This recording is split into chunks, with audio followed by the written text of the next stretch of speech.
Hi there, higher running coach and Hoga athlete Sage Canaday here with another training talk. Today we're going to talk about how many gels you might want to take in a road marathon. Now I did do a short on this as well as an Instagram reel. It was limited to 90 seconds though back then, so I was in a hurry and I said, the short answer is probably around 4 to 6 gels. And when I say a gel, I'm talking about a carbohydrate based 100 calorie, 25 grams of carbs about type of deal. Of course, there are different variations with gels. The SIS beta fuel, 40 grams of carbohydrate in this bad boy.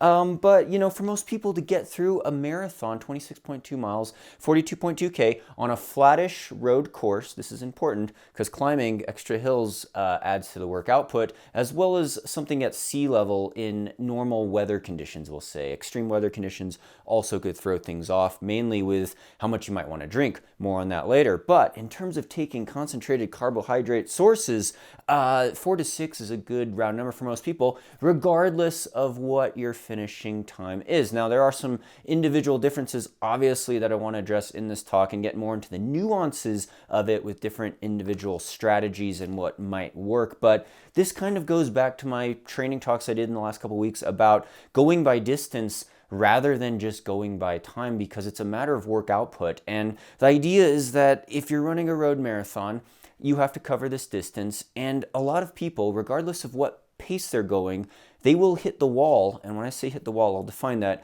around the similar distance in the road marathon, 18 miles, 19 miles, 20 miles in, generally, 30 to 35K in, people all hit the wall. And it doesn't matter if it takes them 2 hours to get there or 4 hours to get there, they all hit the wall consistently because that's when the body starts running pretty low on glycogen. Now, when I say hit the wall, I'm not talking about getting flooded with lactate. I'm not talking about getting a muscle cramp. That's usually sheer muscle failure.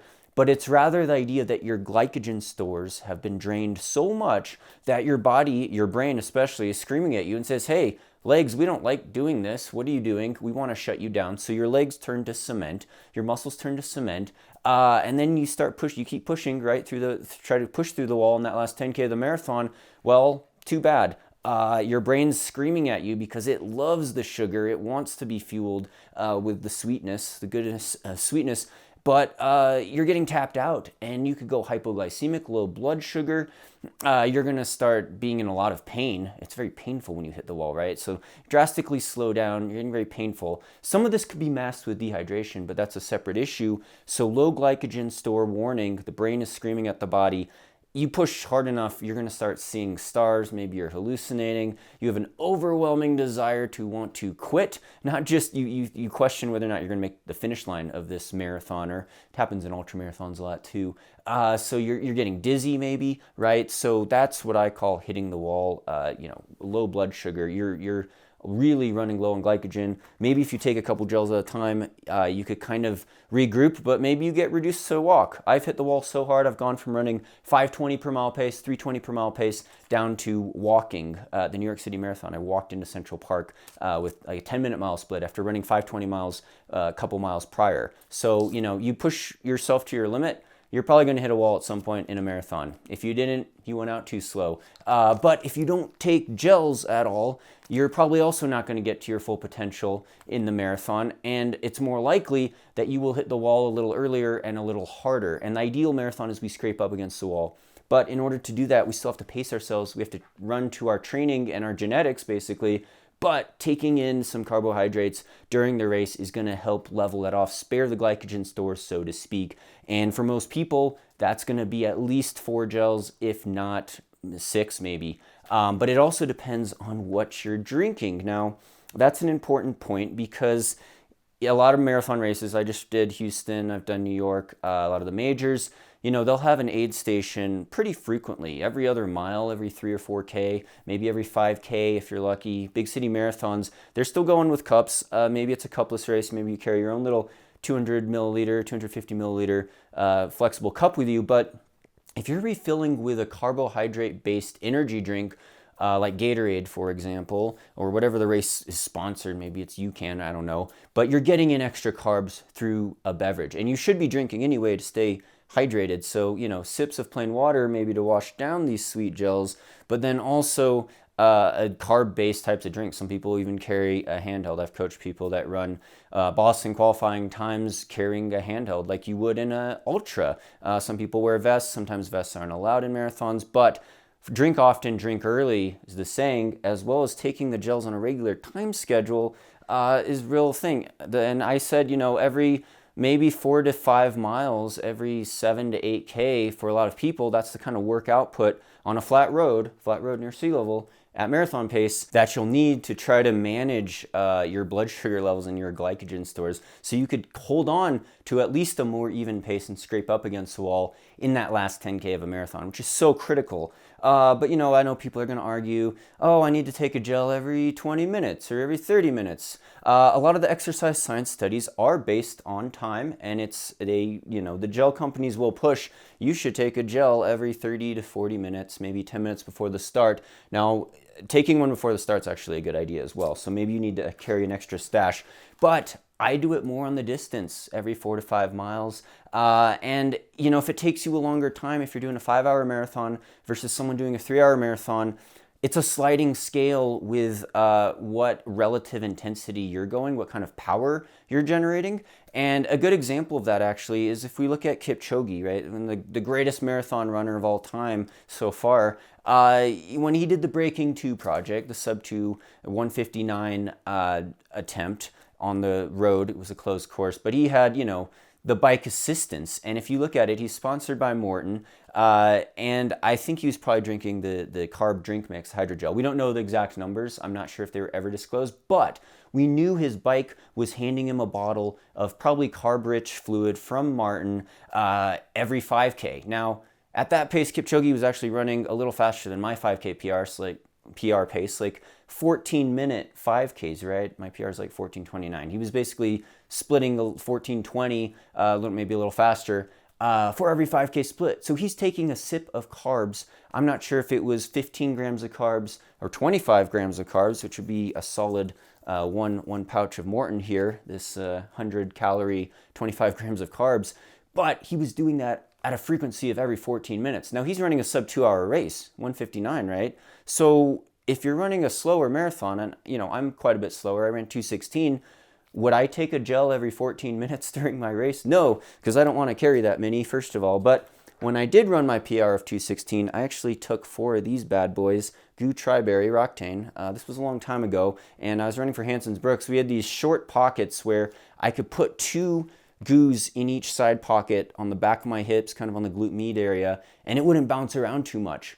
So for a lot of people, I'd say, the weight of carrying more than 6 gels, especially if they're these bigger SIS ones, is actually pretty significant, especially if you're running, 5-minute mile, 6-minute mile pace or low 3-minute per kilometer pace, right? It's actually quite a bit of weight to carry. You'd have to have a waist pack or some half tights with a nice zipper pockets to carry more than 6 or 7 gels. It becomes an issue actually at the faster paces. So it's kind of a sliding scale with that, but it's also a matter of power. And it goes back to my talk of the, fueling for a work output. Kipchoge's generating a lot of wattage, right? Even though he's lightweight, he's super efficient, he's going high octane fuel. High octane fuel, you need carbs all the way. Now, Renato Canova had a famous talk where he's talking about marathon fueling. He says, we basically have a bag of sugar, your glycogen stores, and, gels you take in, right? You're going to burn through that. But we also have your own body fat stores, and this is a bottle of oil, the nasty seed oil. I love canola oil. Anyway, we're burning both of these in a ratio at pretty much all times.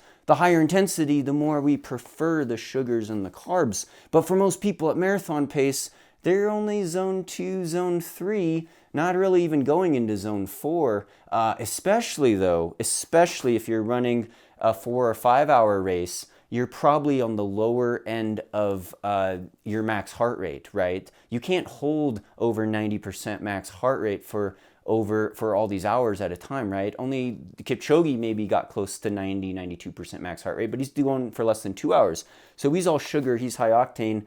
Other people who are slower though, your respiratory exchange ratio or your percentage of body fat that you could burn versus how fast you blow through your glycogen stores is probably going to be a little bit different, right? If I'm going out at a much lower intensity, I don't have to take any gels during a marathon. So you consider that factor. It's not just the duration. You don't need to take 10 or 12 gels because you're out there for 5 hours. You could burn a higher percentage of your own body fat, so you don't have to carry as much. Now, the other trick, of course, to not carrying a bunch of gels during a marathon, and of course you could do what you want. If you want to take 8 gels during your marathon, more power to you. If your stomach could handle the GI distress or not distress, if your stomach could tolerate it and you feel good taking gels, maybe you want to carry an energy bar though. Maybe you want to have solid food.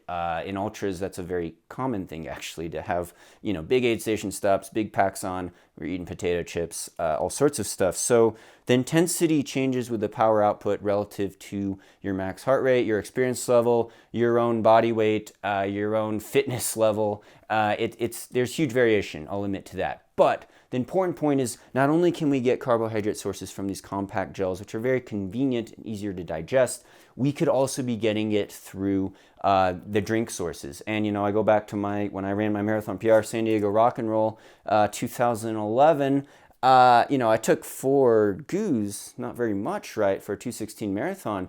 However, I had elite fluid tables, so I was drinking pretty copious amounts of fluid. I had these 16-ounce, half-liter fluid bottles, squirt bottles, plastic bottles. I wouldn't fill them up all the way, but I'd get a good 10 ounces probably in there, 2/3 of or what is that, like a quarter liter? No, more, probably like 300 milliliters, 400 milliliters. So a little less than half a liter of a special drink concoction I made. It was 3 parts Gatorade to 1 part Red Bull, watered down about 50%, so it was an 8% carbohydrate solution. I was chugging that every 5 or 6 miles. I think I had them maybe every 5K, but I pulled them more every 8K.